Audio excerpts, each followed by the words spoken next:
नमस्कार दोस्तों, दीप के ऑफिशियल में आप सबका स्वागत है। ये गीत जो हम गाने जा रहे हैं, ये गीत है भोर जगाने वाला गीत है। बहुत ही प्यारा भजन है, खासकर मेरी मम्मी का गीत है ये।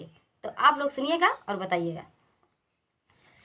भजना वही जवन राम जी ध्यान धरे, भजना वही जवन राम जी पे ध्यान धरे, भजना वही जवन राम पे ध्यान धरे, भजना वही जवन राम पे ध्यान धरे, भजना वही जवन राम पे ध्यान धरे, भजना वही जवन राम पे ध्यान धरे।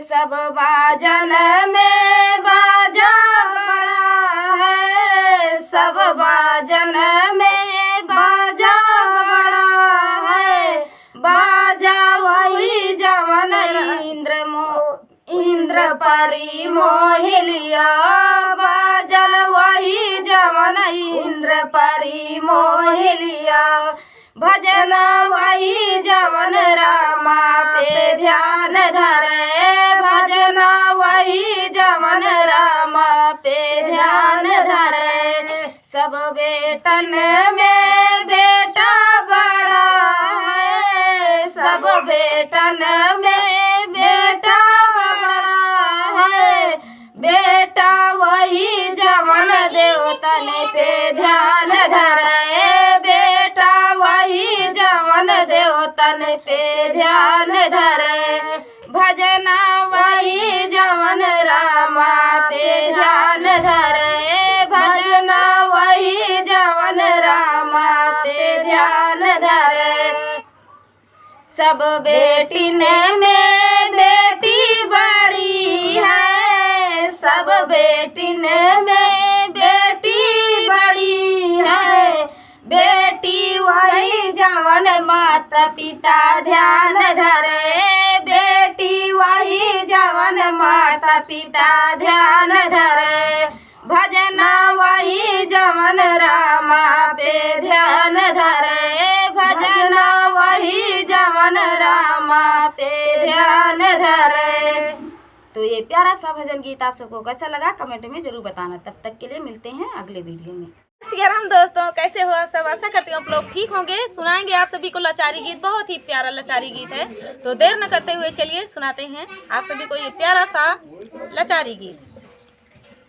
सीता सूरतिया पेलो भी राम जोगी बन के आई गए, सीता सूरतिया पेलो भी राम जोगी बन के आई गए, सीता सूरतिया पेलो भी राम जोगी बन के आई गए, रामा रसोइया सीता जेवना बनावई, रामा रसोइया सीता जेवना बनावई, रामा जेवनवा कैलो भी रामा जोगी बन के आई गए, रामा जेवनवा कैलो भी भेष जोगी धई के आई गए, सीता सूरतिया कैलो भी रामा जोगी बन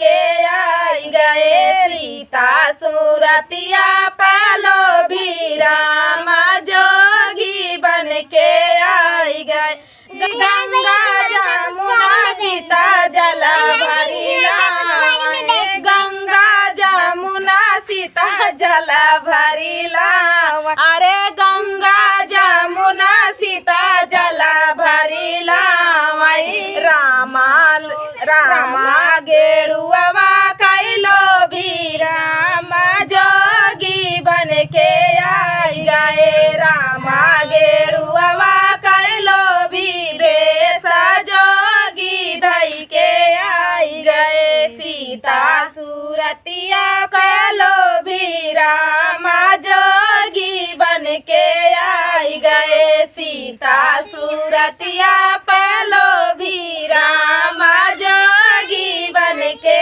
आई गए, लाची लवंग सीता बिरवा लगावई, लाची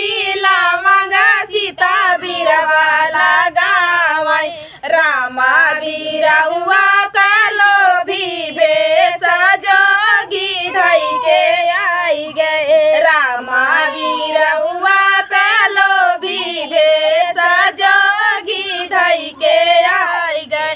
सीता सूरतिया पालो भी राम जोगी बन के आई गए। सीता सूरतिया पालो भी भेष जोगी धई के आई गए। श्री कुश काई गोदरिया सीता से जिया लगावाई। कुश काई गोदरिया सीता से जिया लगावाई। रामा से जरिया कैलो भी भेष जोगी धई के आई गए। रामा से जरिया कैलो भी भेष जोगी धई के आई गए। सीता सूरतिया पैलो भी रामा जोगी बन के आई गए। सीता सूरतिया पैलो भी भेष जोगी धई के आई गए। सीता सूरतिया पालो भी रामा जोगी बन के आई गए। तो दोस्तों ये प्यारा सा लाचारी गीत आप सभी को कैसा लगा कमेंट में बताना दोस्तों। मिलते हैं नेक्स्ट वीडियो में, तब तक के लिए जय सिया राम।